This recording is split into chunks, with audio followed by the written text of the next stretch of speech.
Baik, pokok bahasan kita tentang introduction ya. Kenapa kita harus belajar etika profesi? Kenapa sih sebenarnya profesi seorang sarjana teknik? Sarjana teknik itu adalah gelar akademik. Kalau profesi itu adalah gelar pengakuan. Itu bedanya. Setelah selesai pendidikan sarjana teknik, Anda mendapatkan gelar ST gitu. Sementara gelar profesi untuk kita di bidang keteknikan itu adalah insinyur atau IR. Kalau gelar akademik diletak belakang nama, kalau gelar insinyur diletak posisinya di depan nama. Kalau di Malaysia, IR-nya itu duluan, baru gelar akademik. Misalnya doktor, Dr. Alex Nurdin gitu. Kalau dia seorang insinyur, maka namanya IR.Dr. Alex Nurdin gitu. Kalau di Malaysia, tapi kalau di Indonesia gelar akademik dulu, baru gelar profesi. Nah, mengapa perlu etika profesi? Ada 5 pokok bahasan kita. Yang pertama adalah mengapa perlu mempelajari etika engineering.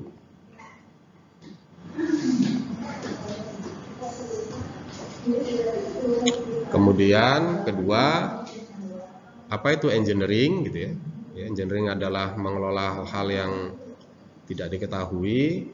Kemudian kita akan mendiskusikan tentang etika pribadi versus etika bisnis atau etika profesional atau etika organisasi.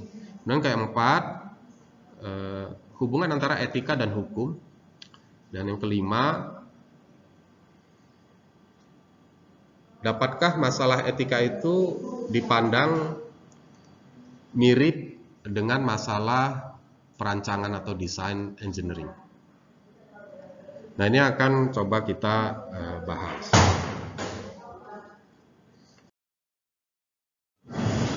Baik, yang pertama, mengapa perlu mempelajari etika engineering? Atau mengapa perlu mempelajari etika rekayasa? Nah, itu diawali dengan pengertiannya dulu. Apa itu etika? Kemudian, bagaimana hubungan etika itu dengan moralitas? Lebih spesifik, apa yang dimaksud dengan etika engineering? Nah, ruang lingkup etika engineering itu apa saja? Nah, kita awali dengan pengertian etika secara umum. Apa itu etika? Nah, etika adalah studi karakteristik moral. Jadi etika itu bukan sebatas perilaku kita atau sikap kita, tapi etika itu adalah sebuah ilmu, science. Maka dia bisa dipelajari, bisa dirumuskan, bisa dikembangkan gitu. Itu etika. Nah, ada terminologi yang sehari-hari kita kenal, etiket. Apakah sama? Itu berbeda antara etika dengan etiket. Itu beda. Kalau etika ini karakteristik moral yang peruntukannya itu bukan hanya untuk hubungan pribadi. Ya, kita dengan teman, kita dengan orang tua. Bukan sebatas itu. Etika itu berkaitan dengan personality kita, bisa dengan banyak orang, dengan organisasi, dengan lembaga, dengan perusahaan. Itu etika, jauh lebih luas. Kalau etiket itu hubungan personal dengan personal. Misalnya ya, saya lebih tua dari Anda, saya guru, saudara berpapasan dengan saya, maka etiketnya saudara berhenti dulu menyapa yang lebih muda, menyapa yang lebih tua. Itu etiket, bagian dari etika. Tapi tidak ada etiket bagaimana kita berhubungan dengan sebuah perusahaan, itu nggak ada etiketnya. Yang ada itu etikanya. Gitu. Nah, bagaimana etiket kita ketika menyampaikan pendapat kepada rektor? Nggak ada. Yang ada itu etika. Mahasiswa menyampaikan pendapatnya kepada rektor ya, tentang kesejahteraan mahasiswa. Itu ada etika. Karena etika itu karakteristik itu makna lain adalah ciri khas ya, dari sebuah tindak-tindakan moralitas, bermoral. Itu yang dimaksud dengan etika. Jadi etika itu kenapa adalah studi? Karena etika itu sebuah sains juga gitu ya. Nah, kemudian etika berhubungan dengan pilihan moral yang dibuat setiap orang dalam hubungannya dengan orang lain. Jadi kalau kita berinteraksi dengan orang lain, ya, berinteraksi dengan organisasi, itu ada pilihan-pilihan. Makanya di pokok bahasan kita itu menganggap apakah bisa masalah etika itu kita selesaikan ya, dengan pendekatan yang biasa kita lakukan ketika kita menghadapi permasalahan dalam dunia rekayasa atau engineering. Ya. Kalau di dunia rekayasa atau engineering itu kan harus didefinisikan dulu masalahnya. Udah tahu masalahnya, otomatis kita tahu tujuannya ya. Kalau ada masalah kan kita tahu apa solusinya. Nah, untuk bisa menyelesaikan masalah itu, kita harus tahu apa saja data dan informasi yang kita butuhkan. Udah tahu kita data dan informasi apa saja yang kita butuhkan, maka kita terapkan satu metode sehingga kita bisa mengolah data dan informasi itu menjadi sebuah solusi. Nah, solusinya itu tidak satu. Kalau kita menyelesaikan masalah engineering. Kenapa? Karena akan selalu muncul solusi-solusi alternatif. Nah, baru terakhir kita harus putuskan dari beberapa alternatif ini mana yang terbaik. Jadi kalau kita bicara matematika ya, di linear programming contohnya ya, kan belajar kan linear programming ya, yang dua variabel saja gitu ya. Itu kan ada minimisasi Z. Katakan 2x1 ditambah dengan 3x2. Dicarilah nilai x1, dicari nilai x2. Dapat nilainya, dimasukkan ke dalam fungsi objektif, maka kita tahu nilai Z. Nah, nilai x1 dan nilai x2 itu kan eksak. Ya kan? Ada kalanya dia tunggal. Gitu. Sehingga kita tahu konsekuensinya. Fungsi objektif itu konsekuensi. Keputusannya yang mana? Yang x1 dan x2. Itu keputusannya. Jadi kalau misalnya 2x1 tambah 3x2, x1-nya nilainya 2, x2-nya nilainya 1, maka 2 kali 2 ditambah dengan 3 kali 1, sama dengan 7. Jadi 7 itu konsekuensi. Sebenarnya yang kita cari itu x1 dan x2. Sebenarnya yang keputusan itu adalah x1 dan x2. Nah, Anda tetap mau pakai luaran dari rumus hasil optimisasi itu atau tidak? Itu keputusan Anda. Ini beneran kita mau pakai x1-nya 2 dan x2-nya 1 gitu. Nanti hasilnya 7 gitu. Oh, saya nggak mau kalau hasilnya itu 7, saya mau hasilnya itu adalah 10 gitu. Maka Anda akan rubah itu, x1-nya pasti nilainya lain, x2-nya nilainya lain. Berarti kan ada dua pilihan itu, mau dipakai atau tidak mau dipakai. Nah, itu mutually eksklusif kalau dalam teori statistik ya. Ketika kita pilih satu, maka yang lain kita tidak akan pilih gitu ya. Seperti mengundi satu keping mata uang. Jika bagian atas yang muncul, otomatis bagian bawah ditiadakan. Itu otomatis ya, mutually eksklusif, salah satu yang bisa dipilih gitu. Nah, keputusan juga gitu. Tidak mungkin kita bertindak itu sekali dua, nggak mungkin. Dan tidak mungkin Anda bisa bertindak sekali dua. Kenapa? Yang bisa Anda lakukan itu tunggal. Makanya harus ada keputusan.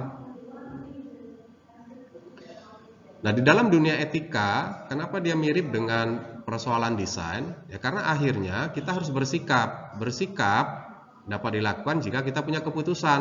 Punya keputusan bisa kita ambil jika kita punya hasil perhitungan. Hasil perhitungan bisa kita dapatkan jika kita punya metode.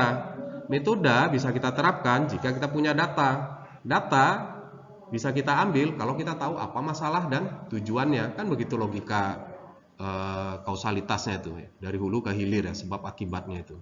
Nah, itu urutan-urutannya.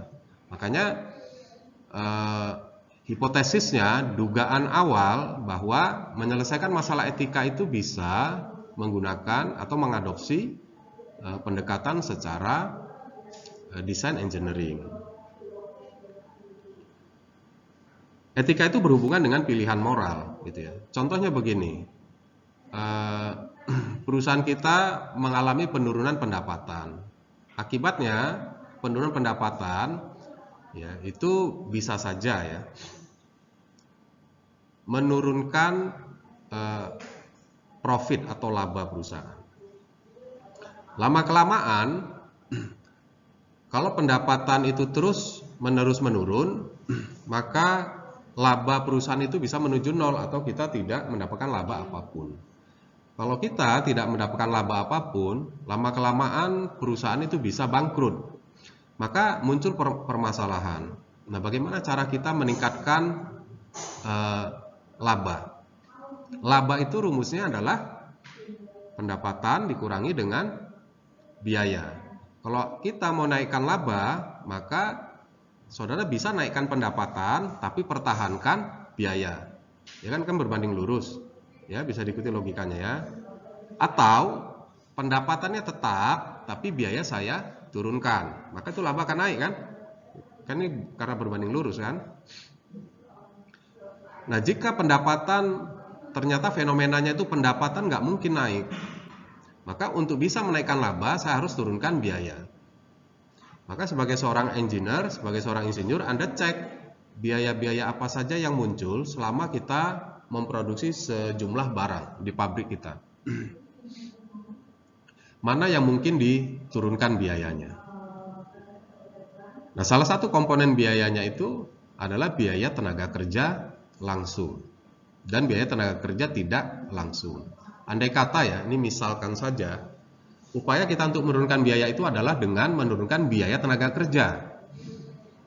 Maka konkretnya apa? Konkretnya besar kemungkinan saudara akan memberhentikan ya beberapa atau sebagian dari pekerja Anda.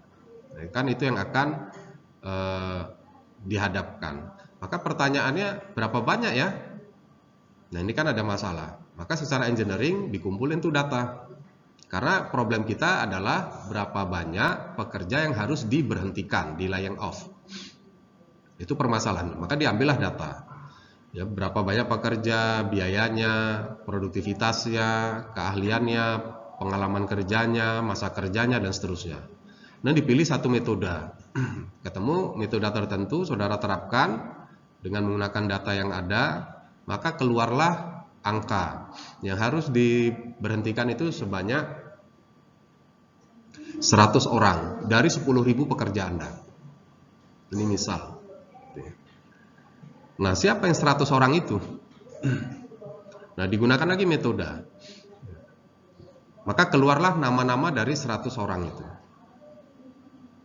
Nah, inilah daftar 100 orang yang akan diberhentikan. Nah, di situ muncul persoalan etika. Kenapa? Ya, karena etika adalah studi karakteristik moral. Nah, ketika saudara sebagai seorang manajer SDM, sosok Anda itu kan manusia gitu. Anda bisa membayangkan orang yang kebutuhan ekonominya itu dari bekerja, tiba-tiba Anda berhentikan, apa akibatnya? Itu muncul itu persoalan itu. Ketika Anda mau menandatangani daftar atau surat keputusan presiden direktur, ini kan harus Anda drafting tuh, Anda paraf, Anda naikkan ke atas sebagai dasar hukum untuk memberhentikan tuh 100 orang. Pasti di dalam hati nurani saudara itu memikirkan kalau posisi yang diberhentikan itu adalah saya, Apa yang terjadi? Bagaimana istri saya? Bagaimana anak-anak sekolah anak saya makannya? Nah, itu kan persoalan-persoalan dilematis itu. Yang sifatnya apa? Sifatnya personal. Tapi di sisi lain kita tahu perusahaan ini kalau masih mau tetap berjalan, yang bisa menghidupi 10.000 orang, caranya adalah dengan memberhentikan. Gitu. Nah, pilihan mana yang harus dilakukan? Nah, itu yang dimaksud dengan etika berhubungan dengan pilihan moral. Jadi persoalannya moral, tidak persoalan optimisasi, tidak persoalan matematika, bukan persoalan perhitungan. Persoalannya kita harus mengeksekusi gitu. Mana sih yang paling bijak gitu.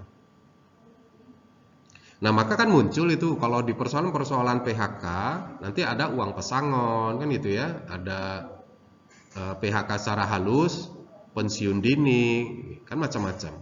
Yang di situ muatan moralnya adalah kompromi gitu. Kalau nanti dia tidak bekerja gitu, minimal dia bisa bertahan katakanlah 3 bulan. Selama 3 bulan kita hitung biaya dia hidup dengan keluarganya, kemudian kita tambahkan biaya dia untuk mondar-mandir, wirawiri untuk cari kerja, atau dia menjadi seorang wira swasta. Maka muncullah nanti itu biaya-biaya pesangon itu. Nah, tindakan Anda itu bagian dari pilihan moral. Jadi itu semua saudara pikirkan tuh dengan baik gitu. Kenapa? Karena kita memandang orang-orang yang akan kita berhentikan itu adalah manusia gitu. Nah, itu etika berhubungan dengan pilihan moral yang dibuat setiap orang ya, dalam hubungannya dengan orang lain. Nah, nanti muncul juga ada yang tahu bakal di PHK, kemudian menghadap kepada saudara, menyogok dia, menyuap dia, Pak janganlah saya di PHK, dengan alasan itu semua orang juga yang akan di PHK juga punya alasan yang sama, persoalan ekonomi. Nah, bagaimana sikap Anda gitu? Kalau Anda terima, artinya kan ada yang tadinya tidak di PHK itu digantikan oleh orang tadi ini. Nah, itu tidak mudah itu. Itu persoalan yang tidak bisa diselesaikan dengan rumus secanggih apapun. Itu benar-benar memang kedewasaan kita. Maka oleh karena itu sangat disarankan mahasiswa-mahasiswa tahun 1 itu pertama sekali yang harus dicari adalah organisasi apa yang cocok dengan passion kita. Karena di sana ilmunya. Anda akan belajar manajemen sumber daya manusia, akan belajar bagaimana metode untuk memecat, mengurangi pekerja, metode untuk hiring, merekrut orang, metode untuk mengembangkan karir path management system. Bagaimana cara kita menyusun jalur karir di organisasi kita. Tapi Anda tidak punya rasa itu di situ. Rasa itu hanya bisa didapat dari kegiatan-kegiatan yang berinteraksi dengan orang banyak. Nah, makanya orang-orang yang menjadi top leader itu punya background interaksi sosial itu sangat bagus. Dia aktivis, aktif berorganisasi gitu. Karena metode saja tidak cukup dalam persoalan-persoalan sehari-hari gitu. Nah, itu yang pertama ya. Kemudian selanjutnya, etika engineering adalah aturan dan standar yang mengatur para insinyur dalam berperan sebagai seorang profesional. Ini spesifik ya. Jadi salah satu jenis etika itu adalah etika terapan. Jadi kalau kita sesama insinyur, ya sama-sama insinyur, gitu. Nah, kita saling mengakui, kemudian kita bersepakat bagaimana cara kita berpraktek, bagaimana cara kita melakukan sebuah pekerjaan sehingga orang akan mengatakan kita itu profesional. Nah, itulah etika engineering. Jadi kita rumuskan bersama-sama aturan, ditetapkan bersama-sama standarnya. Nah, itu namanya etika engineering. Jadi kalau kita ingin membuat sebuah kode etik, ya kita harus tahu dulu dasar filosofi dari etika itu apa. Jadi etika itu tidak boleh gitu melanggar kaidah yang lebih tinggi. Tidak boleh ada sebuah kode etik justru melanggar prinsip-prinsip keagamaan. Ya, tidak bisa juga sebuah kode etik melanggar prinsip-prinsip adat istiadat yang sudah berlaku di satu masyarakat luas gitu. Tidak bisa. Nah, nanti kita lihat untuk beberapa kasus ya, supaya lebih terasa itu. Kemudian terakhir, ini etika engineering merupakan bentuk filosofi yang mengindikasikan cara para insinyur untuk mengarahkan diri mereka dalam kapasitas profesionalnya. Jadi bentuk filosofis yang mengindikasikan cara. Jadi ini bicara cara ya, cara kita bekerja, cara kita berkomunikasi, cara kita menganalisis, ya, cara kita berpresentasi dan seterusnya. Itu bagian dari konkretnya sebuah etika engineering. Nah, berikutnya mengapa perlu mempelajari etika engineering ini? Bagi mahasiswa, kenapa perlu belajar etika engineering? Konsep dasarnya adalah otonomi moral. Mengapa perlu mempelajari etika engineering? Konsep dasarnya adalah otonomi moral. Maksudnya begini, Anda memiliki pengetahuan.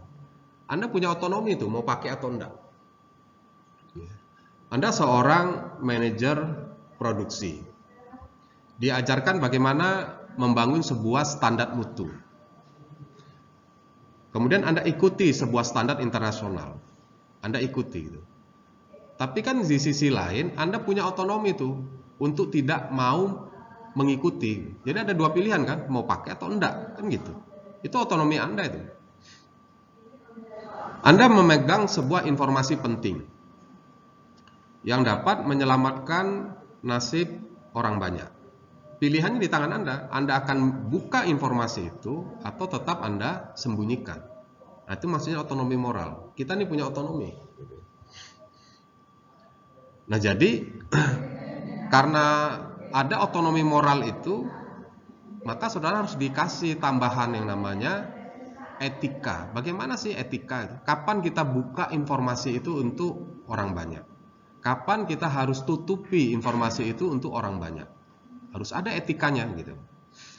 Jadi mengapa perlu mempelajari etika engineering? Ya karena kita sebagai makhluk itu, orang yang berpengetahuan itu, atau hakikatnya lebih mendasar sebagai seorang makhluk individu dan makhluk sosial itu, kita punya otonomi moral. Apa itu otonomi moral? Adalah kemampuan seseorang untuk berpikir kritis dan mandiri tentang isu-isu moral dan menerapkan pemikiran moral ini pada situasi yang timbul dalam praktek karir profesional di bidang engineering. Jadi Anda itu kata kuncinya adalah mandiri.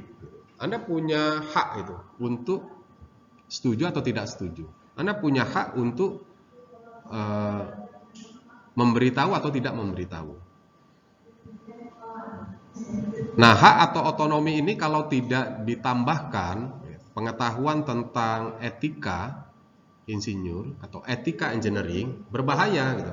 Karena nanti Anda nggak akan tahu mana yang membawa kebaikan, mana yang tidak membawa kebaikan.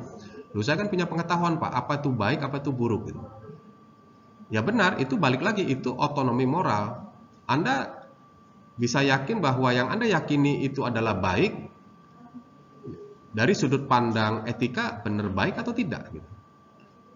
Jadi Anda bisa menyimpulkan itu sebuah kebaikan, Anda bisa menyimpulkan itu sebuah keburukan, kan harus ditambah satu instrumen lagi yang disebut namanya etika.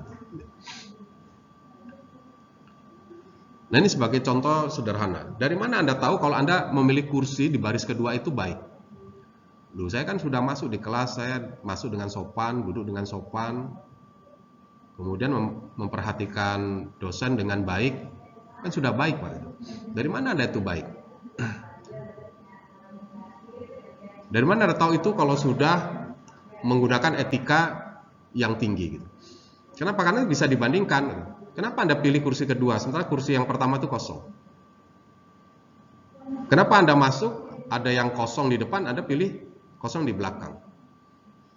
Tapi saya sudah masuk dengan sopan, Pak. Sopan, masuknya setelah izin. Setelah izin itu saya ambil kursi, duduk gitu. Nah, kalau tidak ditambah pengetahuan dengan etika, maka otonomi moral Anda itu bisa diinterpretasi oleh orang lain Anda justru tidak bermoral. Kenapa? Karena misalnya posisinya saya berinteraksi dengan Anda, saya kan punya otonomi moral. Saya akan katakan Anda tuh tidak bermoral. Kok kuliah menjauh-jauh dari saya? Lu Anda katakan, lu saya sudah bermoral, Pak. Saya kan sopan, saya masuk dengan izin Bapak, saya berpakaian rapi, saya duduk dengan baik, kemudian saya konsentrasi memperhatikan itu. Nah, enggak ketemu. Kenapa? Karena masing-masing menggunakan otonomi moralnya masing-masing gitu. Tapi begitu kita menggunakan satu standar yang sama, maka di situ bisa disimpulkan gitu. Yang keliru itu yang mana? Maka di sini mengapa kita perlu mempelajari etika engineering? Karena pertama kita itu mandiri ya. Semua menggunakan keyakinannya masing-masing. Tapi itu tidak boleh, itu tidak disatukan. Nah, makanya harus ada namanya aturan dan harus ada namanya standar. Nah, itulah yang nanti yang akan menyatukan kita ketika kita melakukan sebuah pekerjaan. Bagaimana kita melakukan pekerjaan itu secara bersama-sama. Ketika kita berbeda pendapat, itu bagaimana cara kita menyikapinya. Nah, itu ada etikanya. Gitu.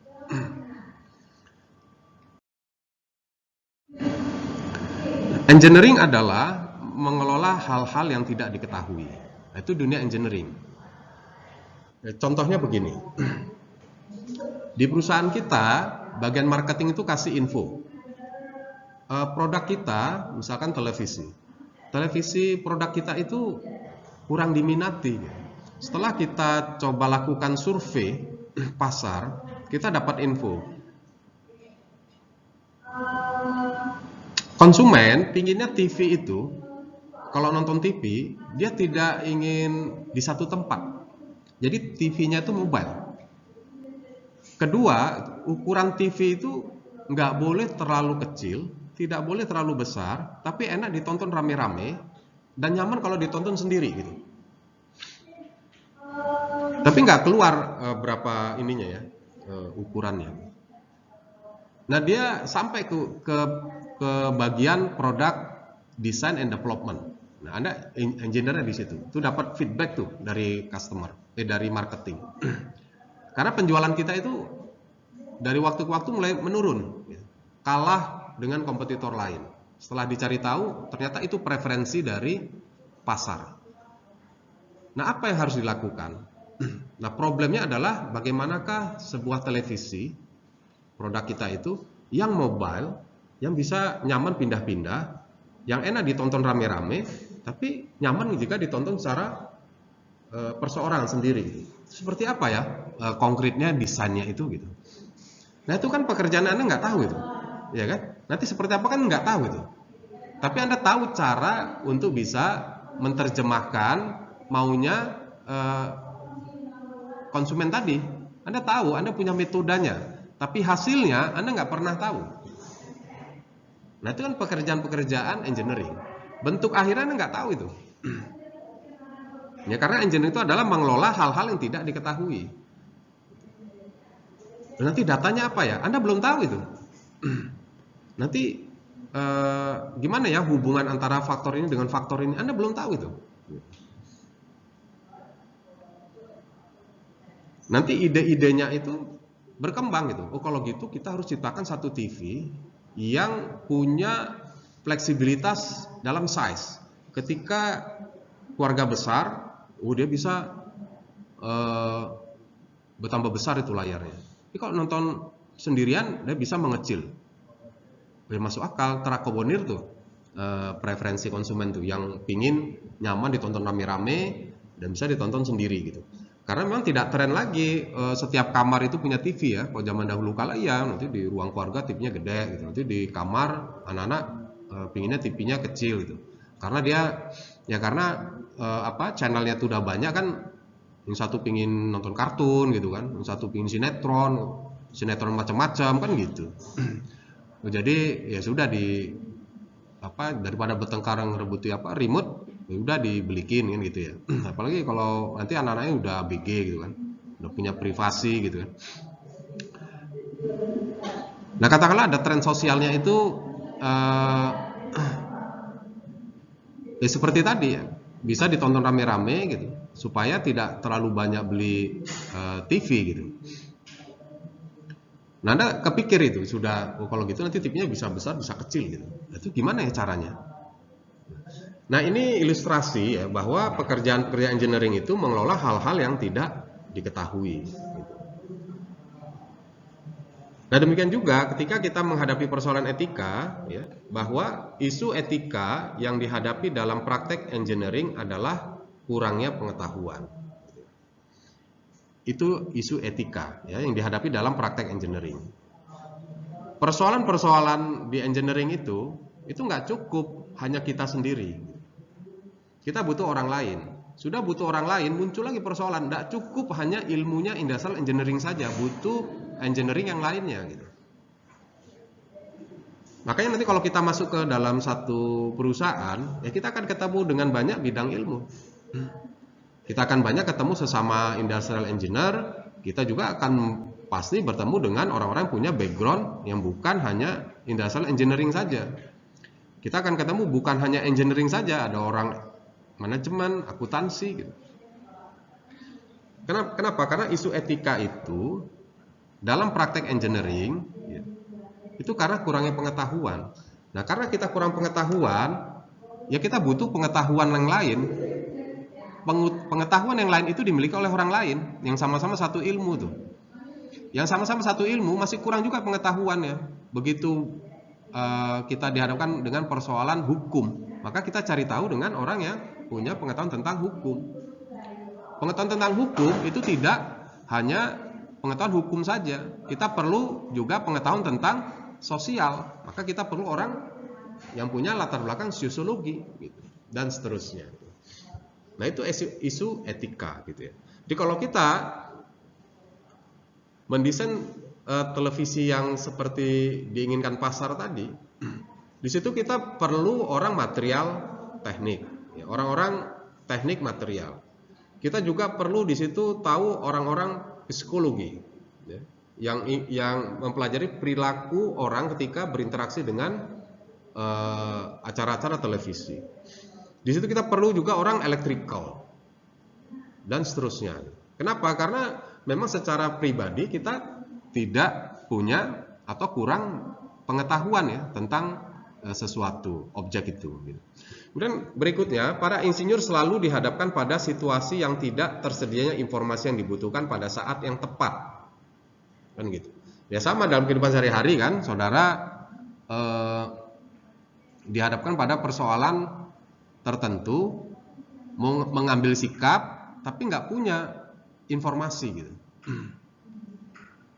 Jadi nanti ujung-ujungnya ditebak-tebak aja kan gitu. Nah, itu selalu tuh dalam kehidupan sehari-hari di dalam dunia industri, dunia bisnis, kita didesak oleh atasan untuk segera mengambil sikap. Nah, tapi kita nggak punya itu data, kita nggak punya informasi. Nah, itu kondisi yang selalu kita hadapi. Nah, maka di situ nanti muncul itu persoalan-persoalan etika. Makanya kita harus tahu bagaimana sih caranya gitu. Jadi etika ini secara sederhana akhirnya itu mengajarkan kepada Anda, pada kalian, itu bagaimana bersikap bijaksana. Kenapa? Karena orang bijaksana itu tahu diri, pengetahuannya terbatas. Orang bijaksana itu tahu diri, informasinya terbatas. Saudara tidak mungkin menjawab seluruh pertanyaan. Yang saudara bisa jawab seluruh pertanyaan itu yang saudara punya pengetahuan dan punya informasi. Anda punya pengetahuan tetapi tidak punya informasi terhadap pertanyaan itu, maka secara etika Anda tidak boleh menjawab. Anda punya informasinya tapi tidak punya pengetahuannya, maka secara etika Anda tidak boleh menjawab.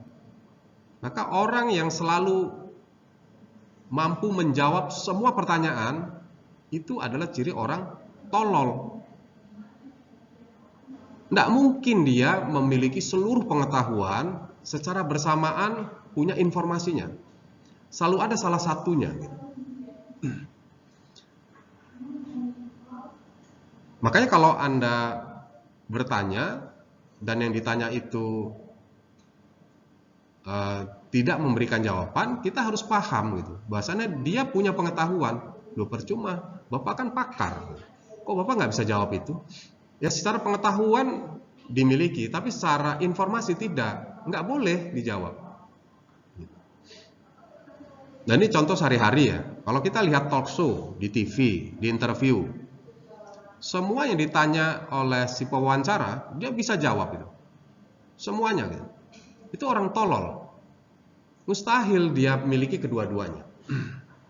Tapi kalau orang yang bijaksana, dia akan katakan, saya punya pengetahuan itu, tapi saya tidak bisa jawab untuk kasus yang Anda tanya. Tapi secara normatif, begini dia. Tapi untuk kasus itu, saya nggak bisa ambil kesimpulan. Kenapa? Karena nggak punya informasi tentang kasus yang ditanya. Nah demikian juga, punya informasinya, tapi tidak punya pengetahuannya. Nah dia seorang pakar hukum. Informasi yang dia miliki itu tentang perilaku orang. Dia tidak punya pengetahuan psikologi tentang behavior ya, behavior orang, perilaku orang itu dia nggak punya. Dia nggak bisa memberikan pendapat. Tidak boleh dia menjawab karena tidak punya pengetahuan, meskipun dia pegang tuh fakta-fakta gitu, misalnya gitu ya. Nah itu etika. Pekerjaan insinyur adalah mengelola hal-hal yang tidak diketahui. Itu pekerjaan kita. Jadi kalau kita melakukan pekerjaan yang sudah pasti hasilnya, sudah pasti tahu caranya, itu levelnya bukan insinyur, tapi pelaksana. Nah misalkan SMK gitu, itu jelas-jelas pekerjaannya tuh. Hari ini harus mengerjakan apa targetnya, bagaimana caranya, SOP-nya, mesin, peralatan, semuanya, dia hanya tinggal eksekusi. Tapi kalau insinyur, pekerjaan itu memang serba nggak diketahui. Contoh, nanti mau mengerjakan tugas akhir, Anda tanya, Pak topiknya apa? Lu nggak usah ditanya. Kenapa? Karena kalau ditanya, berarti Anda melakukan pekerjaan yang levelnya itu eksekutor. Justru challenge-nya itu, insinyur itu, sarjana teknik itu mengawali sebuah pekerjaannya yang dia tidak ketahui. Maka saya harus cari tahu gitu. Jadi jangan biasakan manja gitu, apa-apa nanya gitu.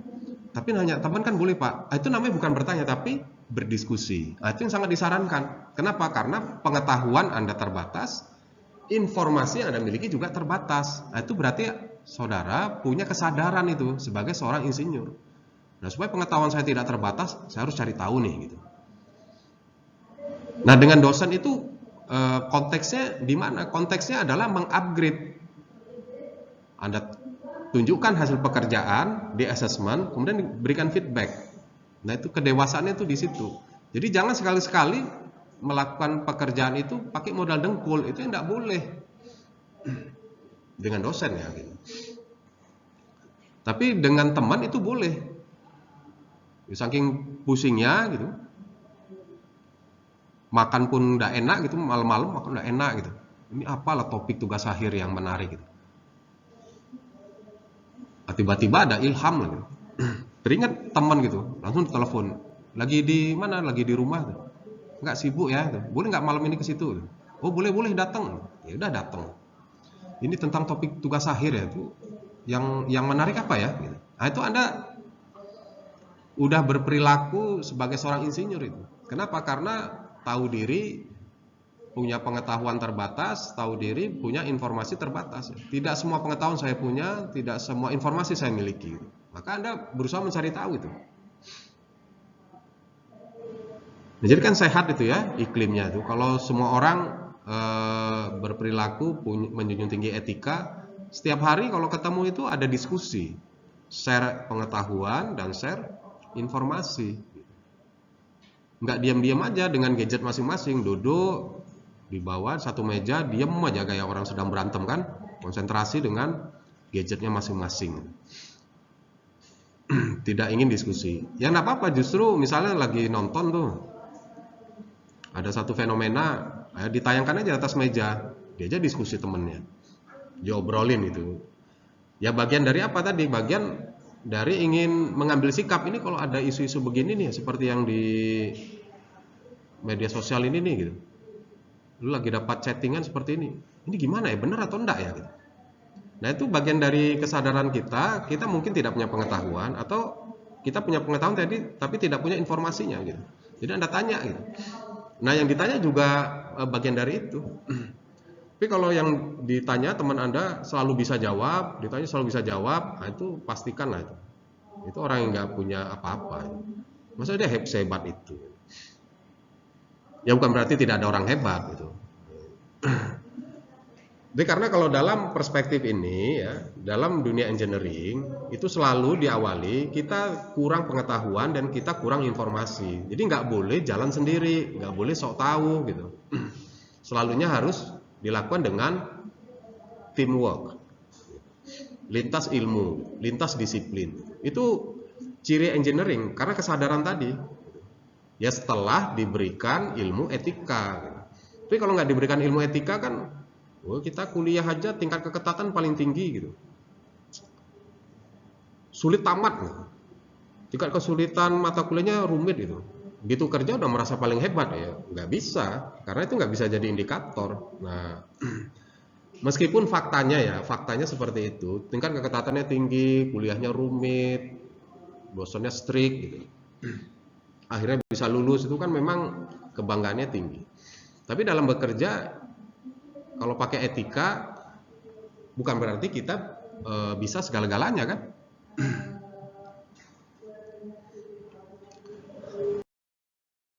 Nah, etika pribadi versus etika bisnis, apa bedanya? Nah, kalau etika pribadi itu cara kita memperlakukan orang lain dalam kehidupan sehari-hari. Jadi entitasnya, pokok perhatiannya itu individu head to head ya, individu to individu. Etika pribadi itu berakar pada kepercayaan dan religius. Jadi adat istiadat, ada yang Batak, ada yang Papua, itu bisa beda. Ada yang Minang, ada yang Jawa, itu bisa beda. Etika pribadinya bisa beda. Nah, kalau satu adat egaliter, sopan kalau bicara itu harus melihat mata yang lawan bicaranya. Tapi ada yang punya etika, itu kalau ada yang ngomong nggak boleh lihat mata. Nah, kita kan nggak boleh nyimpulin kan pakai satu sudut pandang etika kan. Ya kita harus paham gitu. Kalau kita yang menggunakan etika, kalau bicara itu harus melihat mata dari lawan bicara kita gitu. Tapi teman kita itu tidak melakukan hal seperti itu, kita harus cari tahu. Bisa jadi dia ini bukan orang sini gitu ya. Kita bisa cari tahu gitu. Sehingga kita paham gitu. Karena etika pribadi itu berakar pada kepercayaan masing-masing gitu ya. Kemudian etika profesional atau etika bisnis itu berkaitan dengan pilihan-pilihan pada tingkat organisasi. Nah, ini hubungannya antara individu dengan perusahaan gitu. Individu dengan organisasi gitu. Misalnya saudara mengambil sikap dengan himpunan mahasiswa, mengambil sikap dengan misalnya badan eksekutif mahasiswa, itu hubungan personal Anda dengan organisasi. Itu dikenal dengan etika organisasi, etika profesional atau etika bisnis. Nah, bentuknya pasti ada aturan dan standarnya. Kalau di dalam organisasi kemahasiswaan itu disepakati memberikan pendapat itu harus di dalam sebuah forum yang resmi. Maka kalau saudara memberikan pendapat di luar forum yang resmi, sah saja saudara dikatakan tidak beretika. Kenapa? Karena sudah ada aturan dan standarnya yang mengatur itu. Gitu. Ya kita harus ikuti. Gitu. Itu contoh ya misalnya. Gitu. Itu perbedaan antara etika pribadi dan etika bisnis. Bagaimana hubungan etika dan hukum? Nah, praktek engineering itu diatur oleh banyak aturan pada tingkat internasional, nasional, dan daerah. Jadi ada peraturan daerah, ada peraturan di negara kita, ada pula peraturan secara internasional.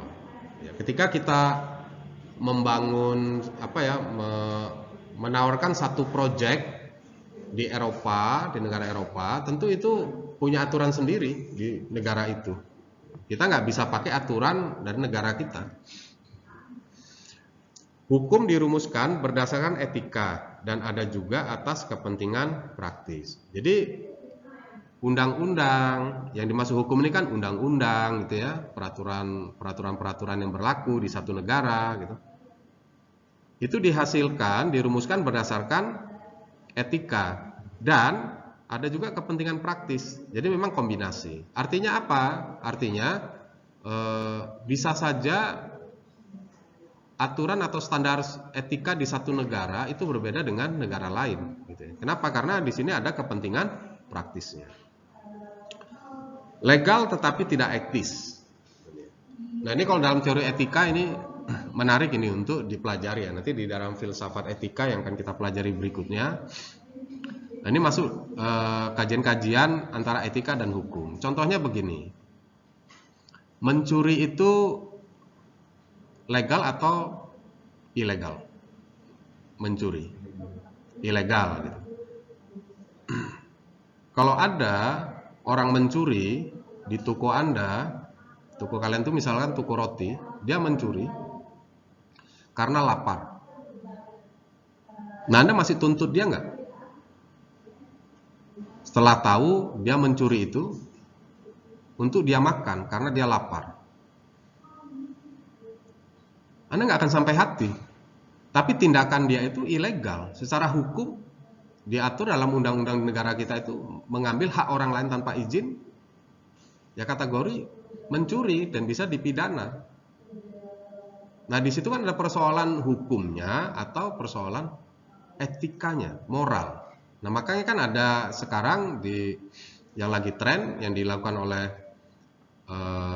di negara kita itu tindakan-tindakan yang melawan hukum diselesaikan secara moral gitu. Jadi dimaafkan. Ada orang yang mencuri motor. Ternyata dia mencuri motor itu untuk dijual karena istrinya sakit keras, butuh biaya operasi. Dia kalut gitu. Bukan untuk foya-foya gitu. Nah, begitu kalian tahu pasti enggak sampai hati kan? Maka kalian maafkan. Nah, itu persoalan legal tetapi tidak etis. Atau sebaliknya, gitu kan, ilegal tapi ya bisa secara moral diterima gitu. Legal tetapi tidak etis. Misalnya contoh, lokalisasi perjudian, dilegalkan itu secara undang-undang. Ini misal contoh. Anda menolak kenapa? Loh karena berjudi itu kan memang tidak ada manfaat gitu, bagi individu-individu yang mengikutinya. Gitu. Tapi argumentasi pemerintah negara ini salah satu cara kita daripada perjudiannya itu uangnya itu keluar dan dinikmati oleh individu-individu kan lebih bagus dia masuk ke kas negara yang bisa dimanfaatkan untuk pembangunan. Gitu. Legal itu. Kenapa? Karena ada undang-undangnya. Tapi bisa dibantah secara moral gitu. Oh, itu tidak etis. Nah itu legal tetapi tidak etis. Atau sebaliknya ilegal tapi etis. Artinya apa? Itu kan dilema itu. Itulah yang selalu dihadapi oleh para pemimpin gitu. Maka kita harus bersikap bijaksana gitu. Jadi melihatnya itu benar-benar harus komprehensif, mendalam. Kalau tidak punya pengetahuan yang cukup, nggak usah berpendapat. Meskipun punya informasinya. Atau sebaliknya, punya pengetahuan tapi tidak punya informasi, jangan berpendapat dulu. Harus punya dua hal tadi, baru kita bisa berpendapat.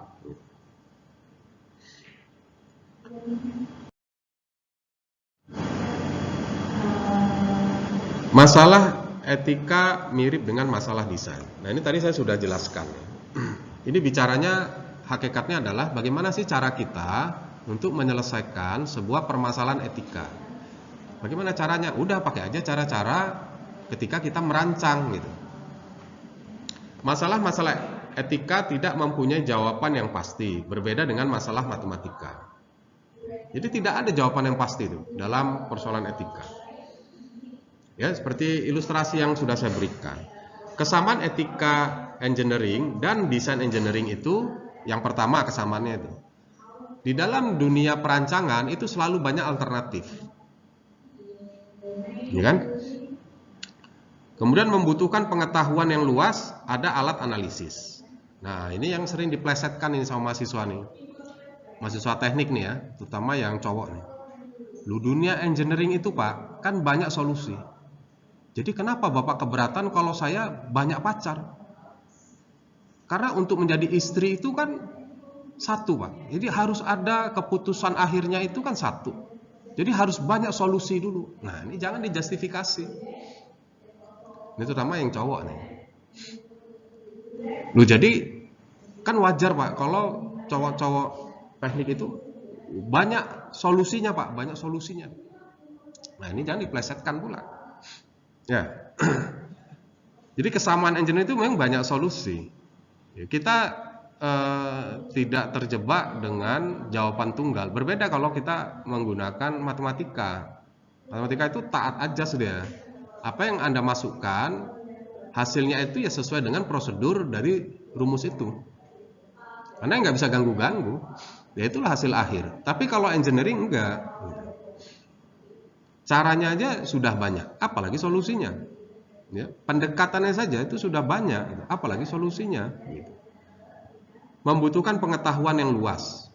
Nah ini kenapa kita ukuran pengetahuan yang luas itu kan dari wawasan. Ya. Dari mana wawasan kita bisa luas kalau kurang baca? Ada orang bicara tentang politik, Anda terdiam, nggak mengerti. Oligarki, gitu. Monopoli itu Anda pakai ketika rapat-rapat supaya kelihatan keren kan. Tapi kalau ditanya memang oligarki itu apa, ya pokoknya oligarki itu yang kayak gitu, yang sering didengung-dengungkan sehingga negara kita ini entah kemana-mana jawabannya. Padahal ditanya oligarki itu apa, ya karena Anda tahu muter-muter aja kan. Jadi oligarki itu diupayakan tidak monopolistik sehingga politisasi itu menjadi lebih jelas dan terarah. Anda ngomong apa ini kan gitu. Kalau ditanya, memang apa sih itu monopoli? Monopoli itu yang seperti biasa yang kita pahami itu kemana-mana. Padahal ditanya monopoli itu apa? Karena Anda tidak mengerti gitu. Jadi perlu pengetahuan yang luas. Ini mengerti kalau terminologi ini maksudnya apa? Istilah ini apa sih gitu? Definisi ini apa? Jadi di dunia kampus itu selalu diawali definisi gitu. Etika, apa definisi etika gitu. Itu selalu diawali. Supaya apa? Supaya ketika kita membahas satu topik itu nggak keluar dari definisi. Tujuannya apa? Supaya persepsinya sama. Nah sama kalau kita berdiskusi selalu diawali dengan didefinisikan dulu ruang lingkupnya ini apa, supaya nggak debat kusir gitu. Jadi kelihatan kita wisdom gitu kan. Jangan keluar dari topik pembicaraan. Kita tadi udah sepakat ya, kita definisikan rapat kita ini membahas tentang ini itu. Jadi orang kan senang karena diawali dengan definisi dulu gitu. Ada alat analisis. Jadi jelas kalau ditanya apa dasar Anda menyimpulkan bahwasannya harus dipecat nih 100 orang. Begini permasalahan kita, begini metodologinya, ini datanya, dan inilah hasilnya. Nah, jelas ya alat analisisnya. Nah itu sama, jadi etika engineering, desain engineering itu punya kesamaan. Jadi kesimpulannya, kalau kita dihadapkan kepada persoalan etika, maka kita boleh menerapkan metodologi desain engineering. Adanya kesamaan ini, maka pendekatan engineering dapat digunakan untuk menyelesaikan masalah etika. Baik, itu teorinya. Nah, sekarang kita bisa simulasikan. Nah, ini pertanyaan nomor 1. Apa perbedaan etika pribadi dan etika bisnis? Nah, siapa yang bisa jawab ini? Apa perbedaan etika pribadi dan etika bisnis? Apa perbedaannya?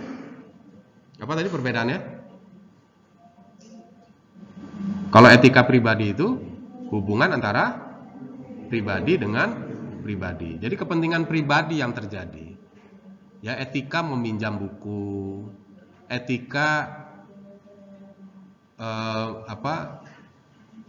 meminjam pekerjaan PR atau tugas mata kuliah dengan teman, ada etikanya, ya kan? Nah, itu etika pribadi. Kalau etika bisnis, hubungan pribadi dengan sebuah organisasi atau perusahaan, ya kan? Kalau etika pribadi itu nggak perlu ada aturan dan standar yang disepakati dulu, kan? Kenapa? Karena etika pribadi itu kepercayaan, adat istiadat, sopan santun, gitu.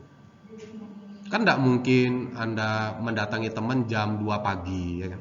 Kenapa? Karena ada adat istiadat yang berlaku, bertamu itu ya sebelum jam 9. Meskipun itikadnya itu baik.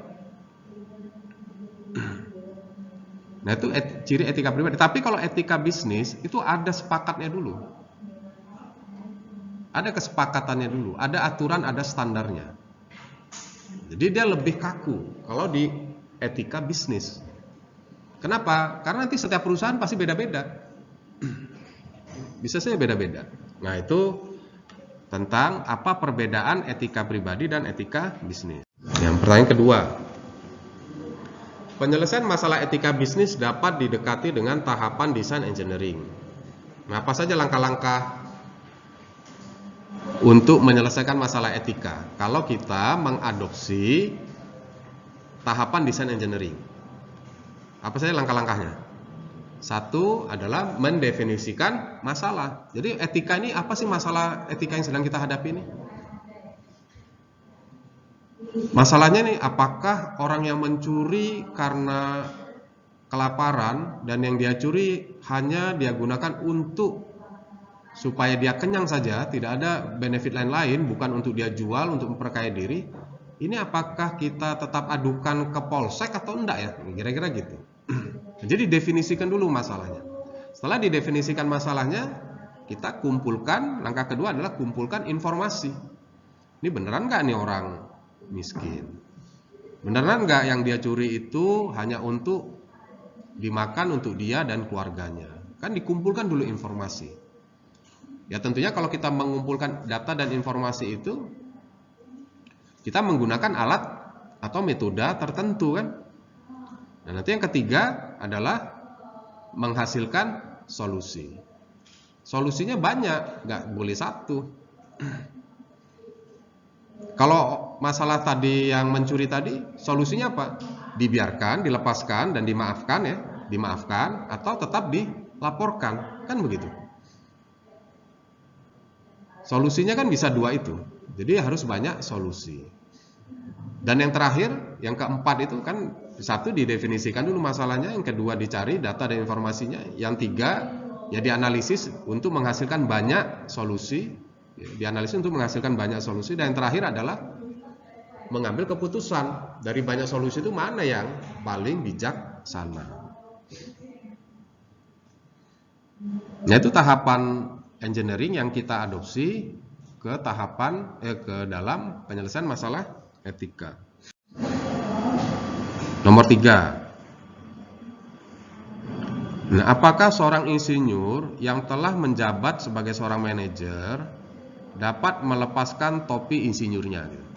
Jadi Anda ini insinyur, kemudian jadi presiden direktur. Ya karena Anda sudah presiden direktur itu, jadi saya kan udah presiden direktur, nggak perlulah saya ngomong yang teknis-teknis, apa memang begitu?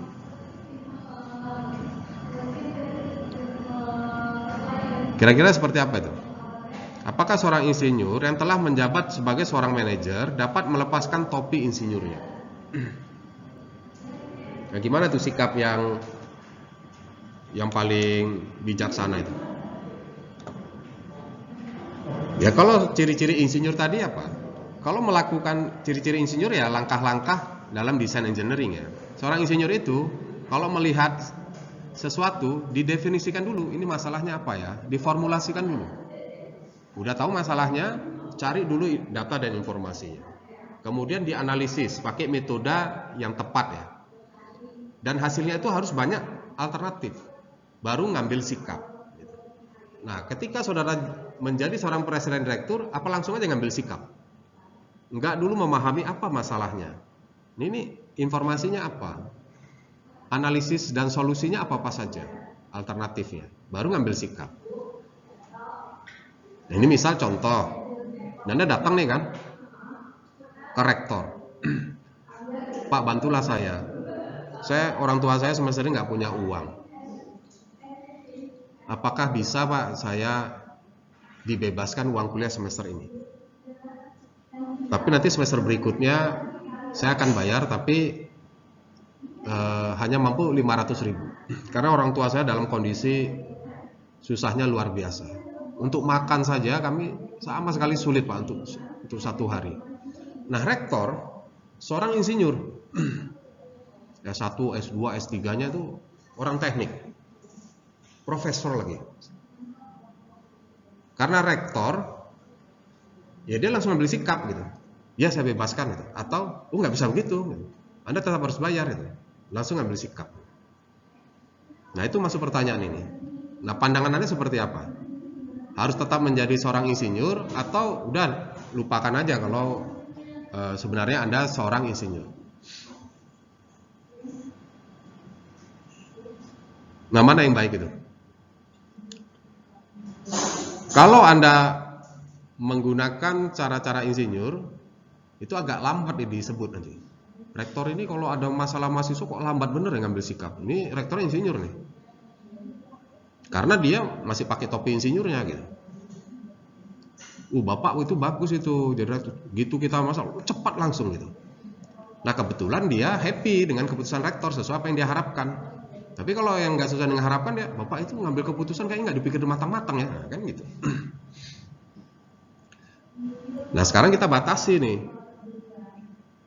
Anda tuh S1, S2, S3-nya engineering, profesor lagi, terus jadi rektor. Nah, menghadapi masalah tadi itu. Aturannya, apa yang sudah ditetapkan SPP sejak awal, kan itu harus Anda patuhi sampai tamat. Tidak ada tuh istilah-istilah dibebaskan. Nah, tapi ini datang ini gitu. Nah, Anda minta tolong. Nah, di situ kan kalau pakai dasar aturan dan standar, ya ditolak. Kenapa? Karena kewajiban Anda adalah bayar uang kuliah berapa? Ya sesuai dengan ketetapan waktu ditetapkan UKT-nya. Baru Anda punya hak untuk mengikuti kegiatan akademik. Nah, itu kan aturan dan standar. Nah, persoalannya sama tadi. Ini persoalan ada legal tetapi tidak etis, ada ilegal tetapi etis gitu. Ini antara etika dan hukum. Nah, ini gimana cara sikap saudara itu? Mau dipakai topinya atau enggak? Nah, siapa yang punya pendapat ini? Tetap mau dipakai topinya atau enggak? Nah, siapa yang punya pendapat nih? Atau pada bingung, nggak bisa berpendapat Pak, ini rumit nih, karena pertanyaan Bapak langsung berkaitan dengan nasib hajat hidup mahasiswa teman-teman saya nih gitu. Kalau pertanyaan lain mungkin bisa nih dijawab gitu. Mau pakai topi nggak nih? Mau dipakai topi insinyur atau enggak? Nah, insinyur itu profesi. Profesi itu melekat. Mau jadi apapun Anda, dia melekat, enggak boleh Anda lepas kecuali Anda memang tidak ingin berprofesi di sana. Anda menyatakan diri keluar dulu gitu. Dokter itu kan tetap seorang dokter meskipun dia seorang direktur rumah sakit. Jadi direktur rumah sakit ini dokter gitu. Dia tetap dokter kan. Nggak boleh dokternya itu dilepas. Di apapun masalahnya, begitu berkaitan dengan profesinya itu harus hadir. Maka seorang manajer, ketika Anda nanti jadi manajer, Anda itu adalah seorang insinyur. Jadi bersikapnya itu tetap bersikap sebagai seorang insinyur. Lupa yang lain nggak begitu. Ya karena yang lain bukan insinyur, nggak boleh kita samakan. Jadi tidak boleh melepaskan topi insinyurnya, harus tetap kita pakai. Cirinya apa gitu? Ya cirinya kalau seorang desain engineer itu, ya, seorang insinyur perancang itu harus tahu dulu ini masalahnya apa. Masalahnya dia tidak punya uang, sudah. Kenapa solusinya harus tidak membayar sekarang? Kan ada alternatif lain solusinya. Saya bayarin sebagai rektor. Saya kaya punya duit, ya kan? Atau saya lakukan penggalangan dana untuk bisa membayar. Sehingga anak ini tetap bisa kuliah, aturan dan standar itu tidak dilanggar secara hukum. Itu kan banyak tuh solusinya, ya kan? Setelah kita kumpulkan informasi dan data bahwasanya benar, mahasiswa ini adalah mahasiswa yang masuk kategori kesulitan pada saat itu gitu. Nah, itu kan contoh itu ya, bagaimana seorang insinyur bersikap dia gitu. Nah, karena segala sesuatunya itu ini pasti banyak solusinya gitu.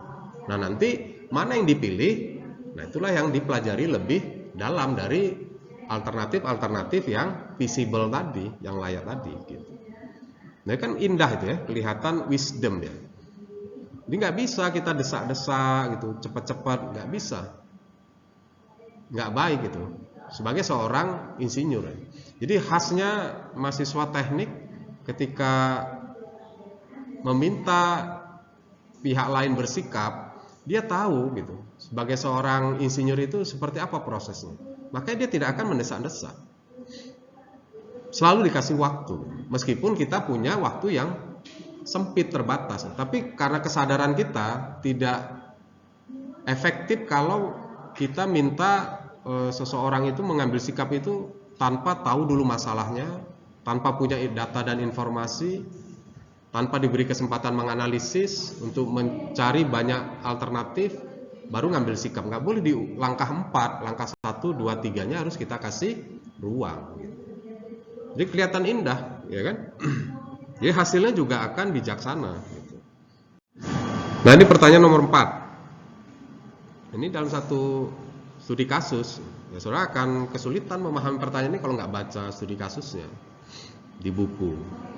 Dalam contoh kasus pesawat luar angkasa Challenger, beberapa orang berkata bahwa pesawat luar angkasa sebenarnya dirancang oleh Kongres dan bukan oleh NASA. Apa konsekuensinya jika pernyataan ini benar? Nah, jadi di dalam studi kasus meledaknya pesawat ulang-alik Challenger itu lengkap ya di buku ya. Saudara punya buku dan saudara baca. Itu menarik dan selalu diangkat menjadi contoh kasus bagaimana etika sebagai sebuah ilmu pengetahuan itu melihatnya gitu.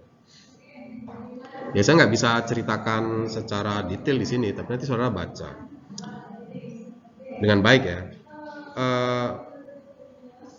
Ketika meledaknya pesawat ulang-alik Challenger itu kan banyak pemberitaan. Jadi muncullah pernyataan seperti yang pertanyaan nomor 4 ini. Ada statement yang mengatakan itu maunya Kongres. Kongres ini semacam DPR lah ya. Ya, karena di masa itu yang mau diberangkatkan di Challenger itu adalah seorang guru. Presiden masa itu sedang menghadapi isu tentang dunia pendidikan.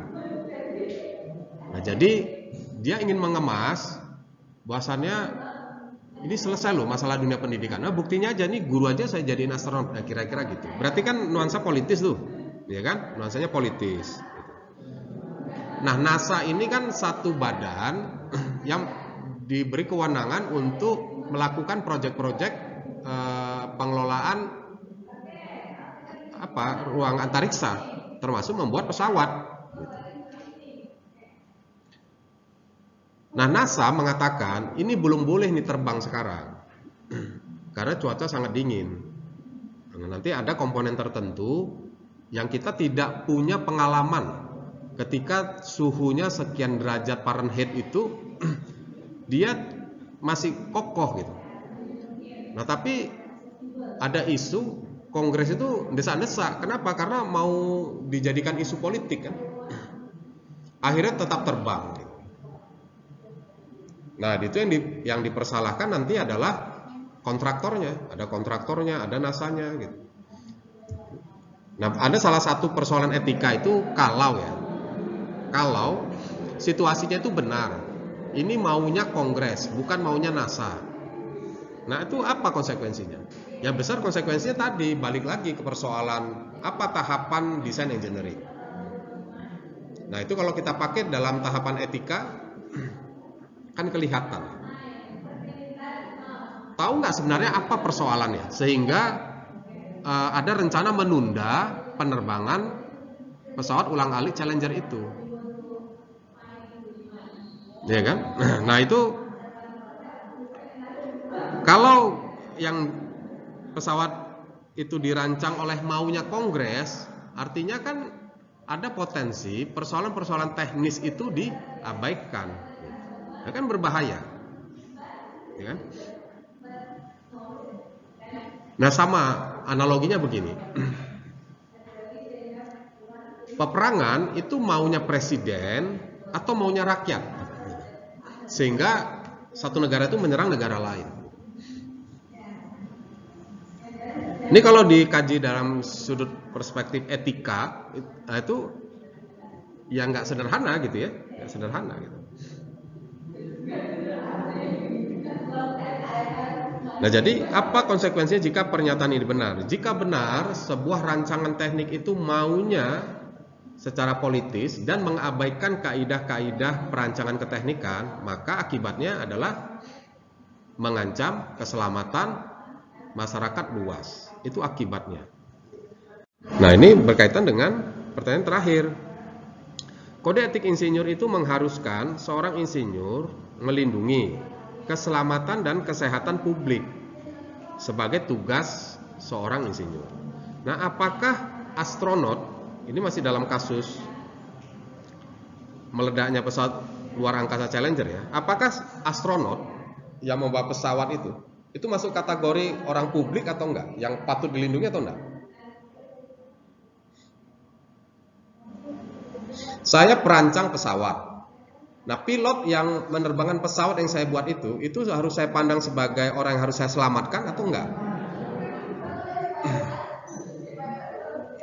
Nah, jadi yang disebut publik, yang disebut masyarakat itu enggak harus banyak. Bukan karena penumpang rame maka itu kita sebut sebagai masyarakat. Pilot cuma 1 atau 2 orang itu bukan publik, bukan masyarakat, ya enggak. Siapa saja yang menggunakan peralatan yang kita buat itu adalah publik, wajib diselamatkan. Saya buatkan laptop ini kan sendiri, enggak sedang rame-rame, tidak 20-100 orang. Saya sendiri gitu. Jika saya celaka, ya itu dimaklumi gitu. Kan sendiri gitu. Ya enggak gitu. Meskipun case-nya itu hanya 1 laptop, 10.000 laptop lainnya aman, jadi 9.999 orang aman, tapi 1 accident, itu Anda harus tetap tanggung jawab sebagai seorang insinyur. Karena saya ini publik, Anda itu publik gitu. Nah, seperti itu bijaksananya seorang insinyur. Jadi memang artinya apa? Kuliahnya, cara Anda belajar gitu, itu memang harus super hati-hati, nggak bisa main-main.